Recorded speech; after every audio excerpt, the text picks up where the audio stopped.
Really going on? All right. Your mom is coming in town, and I gotta get out of here. Y'all don't know me. I'm crazy, boy. I'm crazy. Brooklyn, boy, Brooklyn. You know, I didn't get the money that I thought I should have done, and they won't give me a raise on the Wayans brothers, but I prolonged it too long, asked for more money. They took the contract off the table. God dang. Yeah. Why did the Wayans brothers suddenly end without a proper goodbye? Fans were shocked when the show stopped, and many wondered what really happened behind the scenes. Was it canceled because of low ratings or something else? You couldn't call? Huh? What, there's no phones? Oh, let me guess, your finger's broken? Huh? Did the network treat the Wayans brothers unfairly? And how did Shawn and Marlon Wayans feel about the sudden ending? Let's explore the truth about why this popular sitcom came to an unexpected stop. Marlon Williams, acting tape, take one. The Wayans Bros was a TV show that ran from 1995 to 1999. It was super funny and had people laughing nonstop. The show was about two brothers, Shawn and Marlon, played by real-life brothers Shawn and Marlon Wayans. They were always looking for ways to make money, but their personalities were very different. Shawn was the responsible one, while Marlon was carefree and wild. Even though they argued a lot, they always helped each other out in the end. Yeah, what next? What, you got a problem? Their dad, John Williams, played by John Witherspoon, owned a small diner. He was cheap and funny, and his personality added a lot of laughs to the show. Many families, especially black families, loved watching because the characters felt real and relatable. The show even did well with audiences outside the black community because of its sharp humor and great cast. Y'all don't know me. I'm crazy, boy. I'm crazy. Brooklyn, boy, Brooklyn. But then something sad happened. The show ended suddenly with no final episode to wrap things up. Fans were upset and wanted answers. Fans didn't understand this decision, especially since the Wayans Bros had good ratings, even better than some of those teen shows. People were left wondering if there was another reason the show was canceled.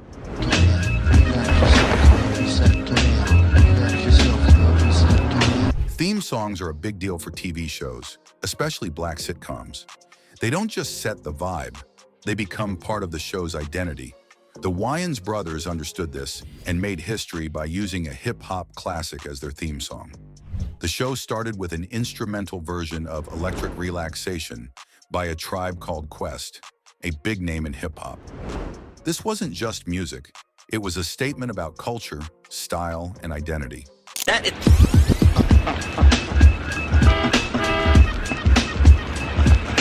Shawn and Marlon Wayans, the stars of the show, were deeply connected to hip-hop.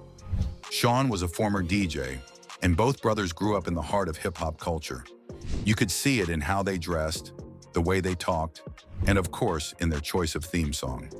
Starting with a goofy intro that looked like it was straight out of the 70s, the real opening kicked in when they switched to the A Tribe Called Quest track. Fans loved it. It was fresh, cool, and felt authentic. But things changed after the second season.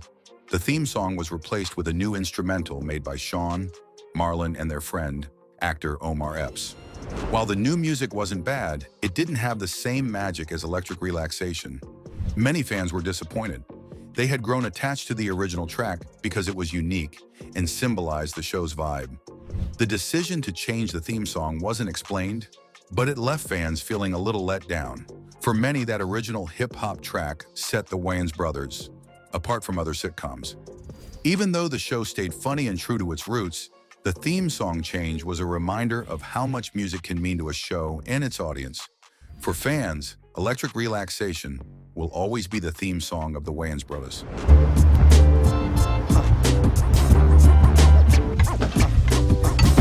One big change that upset fans was the location of Pops's Diner. In the first season, Pops's Diner was in Harlem, a place full of culture and history. It felt real and connected to the characters. But in the second season, the diner moved to Rockefeller Center in Manhattan. Some fans thought this made the show lose some of its heart.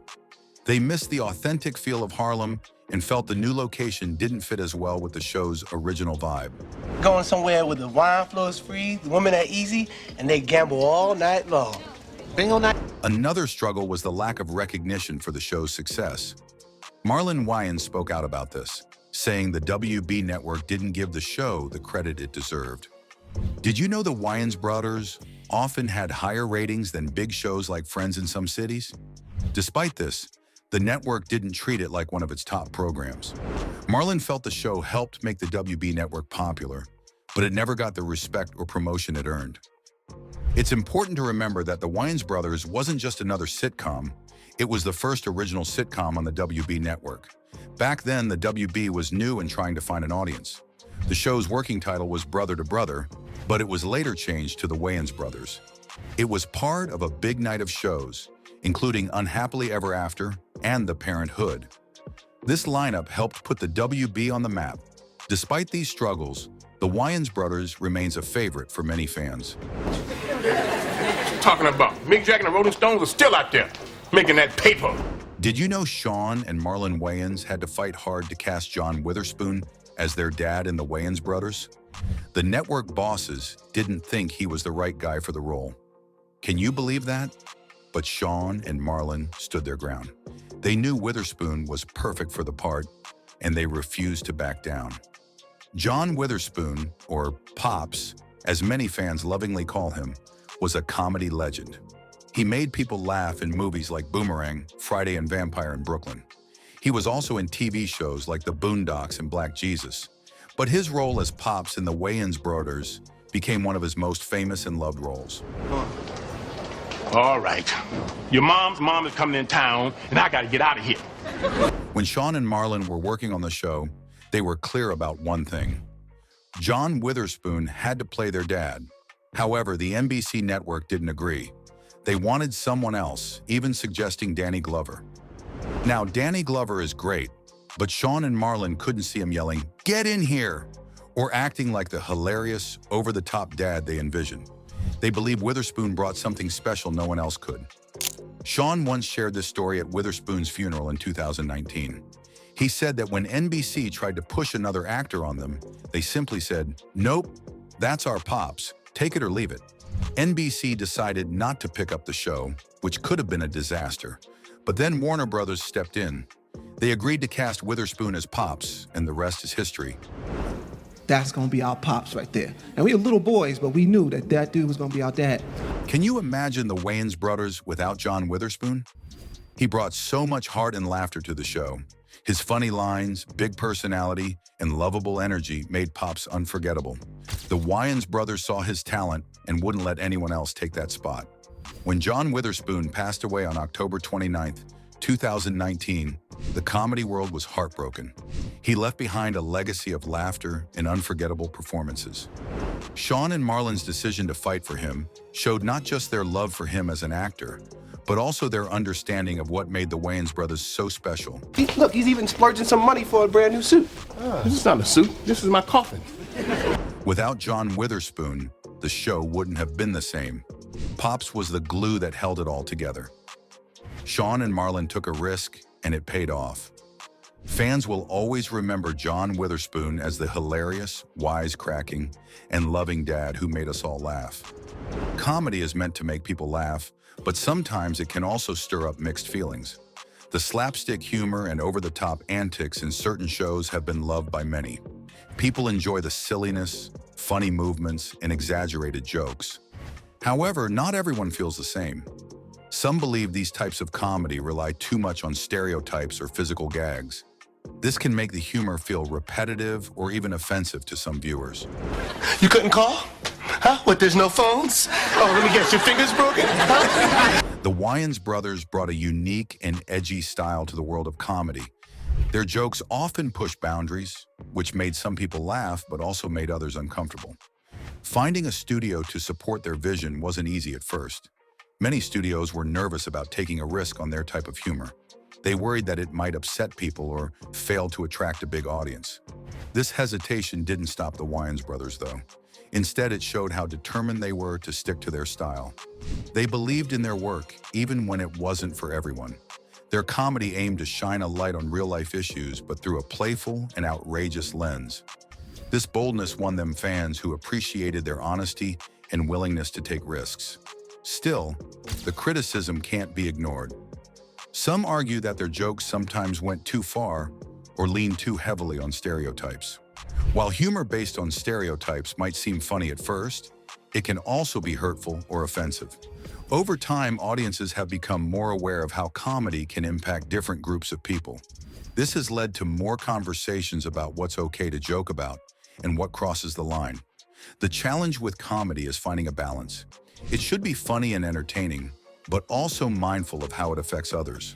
The Wayans brothers' style sparked a lot of these conversations. It showed that comedy could be more than just laughter. It could also make people think. Oh, know me, I'm crazy, boy! I'm crazy! Brooklyn, boy, Brooklyn! Now, in 1999, fans were left confused and upset because the show didn't get a chance to say goodbye properly. After 5 years and over 100 episodes, the network abruptly canceled The Wayans Brothers without giving it a final episode. There was no big moment to wrap up the characters' stories, no emotional goodbye for fans to remember. The cancellation came during the summer of 1999, leaving everyone surprised, including the cast.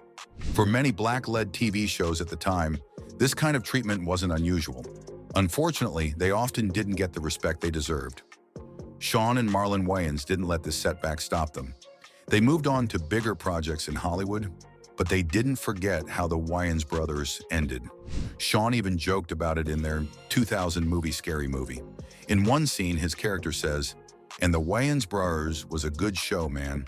It was a good-ass show, and we didn't even get a final episode." Fans appreciated this moment because it showed the brothers understood their frustration. Even though the show ended without closure, it's still remembered as a classic. The Wayans brothers made people laugh and brought Shawn and Marlon's comedic talent to millions of homes. Fans may never get the ending they hoped for, but the memories of the show live on. It was, as Shawn said, a good-ass show. I'm stupid now! You trying to sabotage me? Q and John Witherspoon. Speaking in an interview with This Is 50 and Young Jack Thriller, the late comedian seemingly revealed the real issues that led to the cancellation. One of them was issues of pay. Though he didn't mention how much he earned, one can easily deduce that his salary was nothing to write home about. He took the issue up with the producers, who promised to increase his wages once they hit a certain milestone. When it was time for the increment, the producers allegedly offered him a contract that was way below what he was expecting, so he rejected it. He might not have stated it, but it definitely affected his attitude towards work, because it's kind of discouraging to put your all into a venture and not be adequately compensated, especially when the venture is super successful. To give you an idea of what he would have received at the time, here's John Witherspoon talking about how much he was paid for his role in the 1995 movie Friday. Of course, Friday was Ice Cube's movie, and he didn't have enough money at the time. But New Cinema signed on and pumped $2 million into the production, at least according to Witherspoon. The entire production blew the box office records, yielding a whopping $300 million. However, John claims he received none of that money because, in his own words, Hollywood doesn't come back to pay bonuses. Sadly, John Witherspoon's issue is a common phenomenon that affects almost every black actor or actress in Hollywood. Then there's Pretty Woman. Hated it.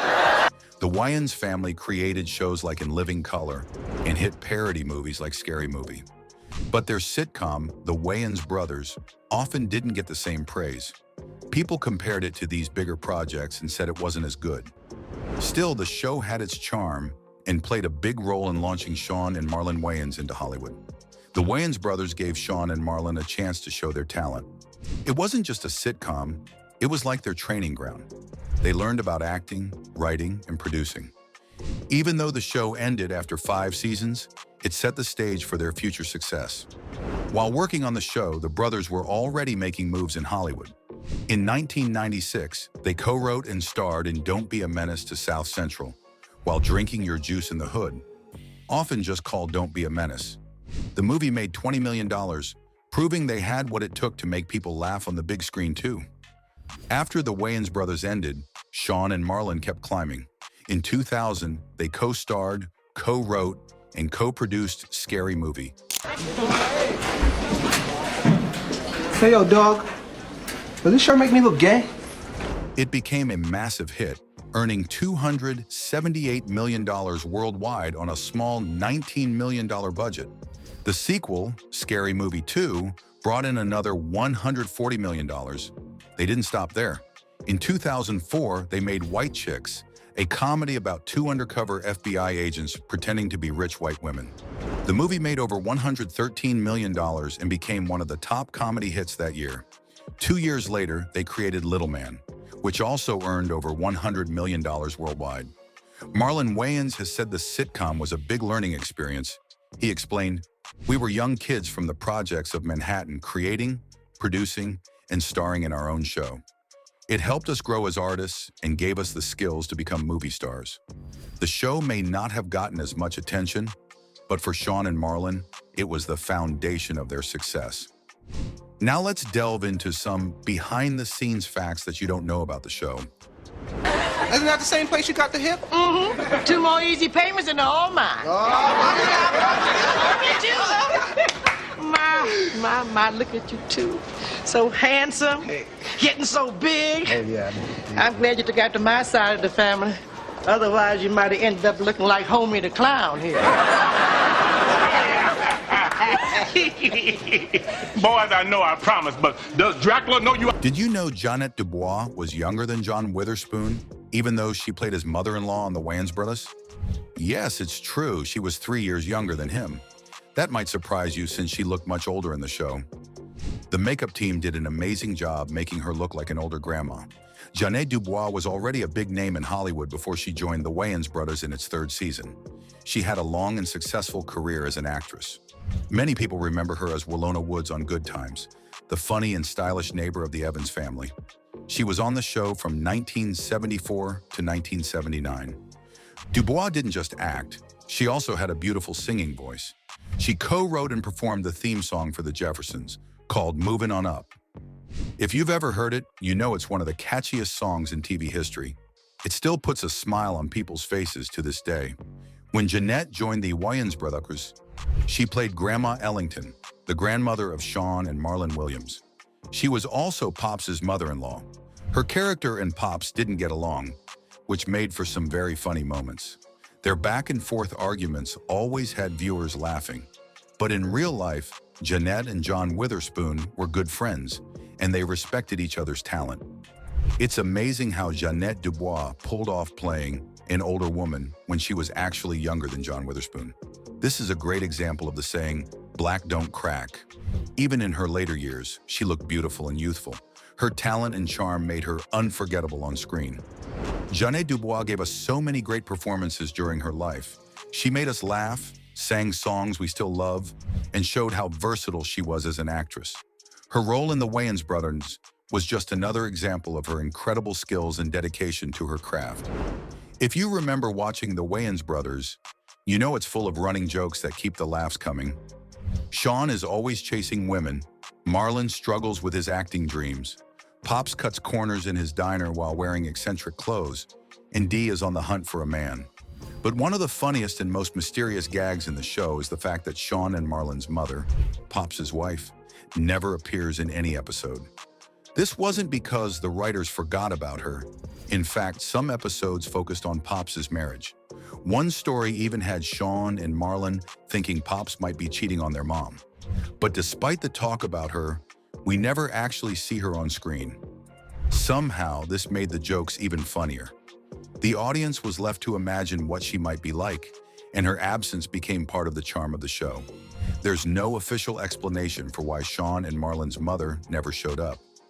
It could have been a creative choice by the writers to keep the focus on the father-son relationship and the brothers' adventures. Leaving her unseen gave the show a unique twist and kept viewers guessing.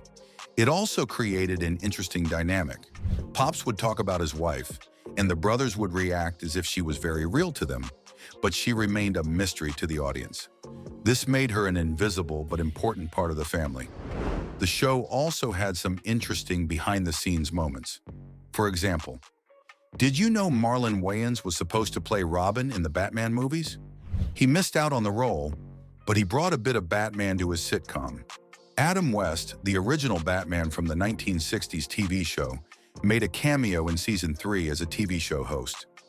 You might know Scott Baio from Happy Days or Charles in Charge, but he also directed 4 episodes of The Wayans Brothers in 1996. His work on the show even opened doors for him to direct other black sitcoms like The Jamie Foxx Show and The Parkers. Glenn Turman, a well-known actor from Cooley High and A Different World, directed several episodes starting in season 3. He later worked with Marlon again on the Netflix movie Sextuplets. The mystery of the Wayans brothers' mother adds to the charm of the show. By keeping her off-screen, the writers let viewers use their imagination while focusing on the wild and funny antics of the rest of the family. He said you was whack. He said that. He said Vanilla Ice was better than you. Vanilla. The Wayans brothers were once everywhere on TV and in movies, but today they aren't as big in the comedy world as they used to be. You might wonder why that is. Well, after their huge success with In Living Color, they focused more on movies. Keenen Ivory Wayans starred in A Lowdown Dirty Shame, and Shawn and Marlon worked together on the funny film Don't Be a Menace to South Central While Drinking Your Juice in the Hood. Their success didn't stop there. In the 2000s, Marlon led comedies like Scary Movie, White Chicks, and Little Man. Little Man didn't do well in theaters at first, but later it became popular on Netflix. However, as time went on, their style of comedy started to fade. By 2009, their movie Dance Flick didn't do well at all. It only made back a small amount of its $25 million budget.